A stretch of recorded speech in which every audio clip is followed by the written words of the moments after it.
Ok, chicos y chicas, en esta ocasión vamos a iniciar con la materia de geografía en el tema componentes naturales, sociales y económicos en el espacio geográfico. Ok, pues sin más que decir, vamos al video.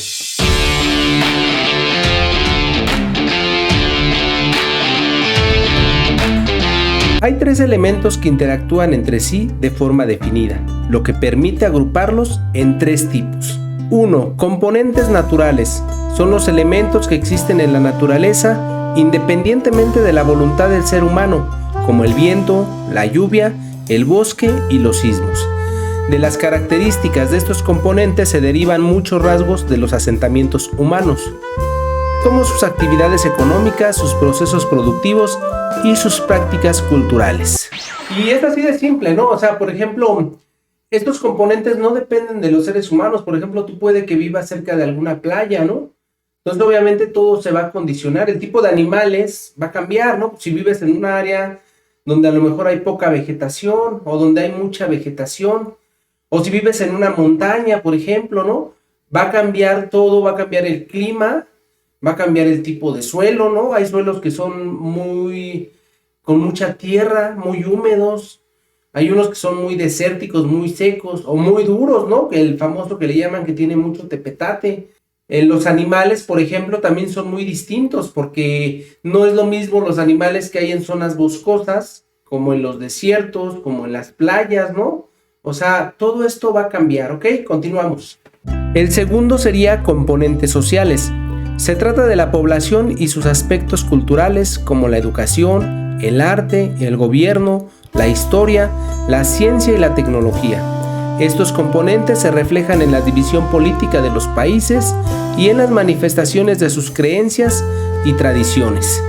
Y ya aquí es donde va a cambiar, ¿no? ¿Por qué? Porque dependiendo de nuestros componentes naturales, van a ser nuestros componentes sociales, es decir, vamos a tener, por ejemplo, si estamos en la playa, vamos a tener una forma de vestir distinta a que si estamos en la nieve, un tipo de transporte diferente.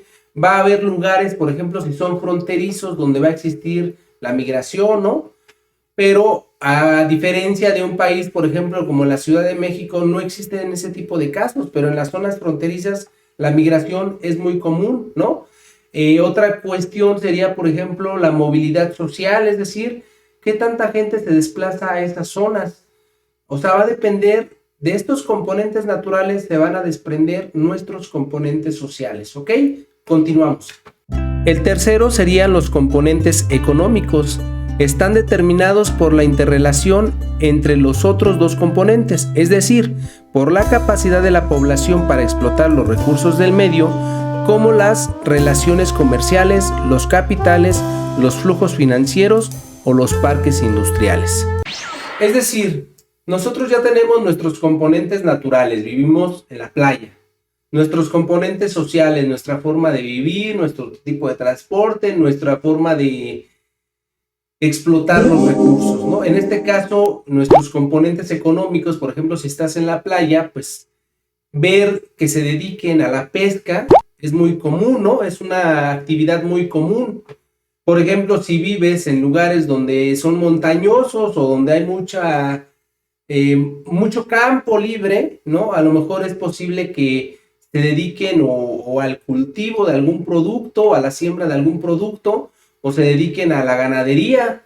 Y entonces, dependiendo de ese componente natural, se va a dar nuestro componente social, y dependiendo de esos dos, se va a dar nuestros componentes económicos, es decir, a qué nos dediquemos, cuál sea nuestra forma de obtener nuestros recursos económicos, ¿ok? Por ejemplo, también podría ser, hay lugares donde hay granjas, por ejemplo, donde crían pollos, gallinas, todo esto, y entonces de ahí tienen un tipo de economía distinto, pero esto tiene que ver con el espacio, con los componentes naturales primero, con los componentes sociales después, para que se den perfectamente nuestros componentes económicos.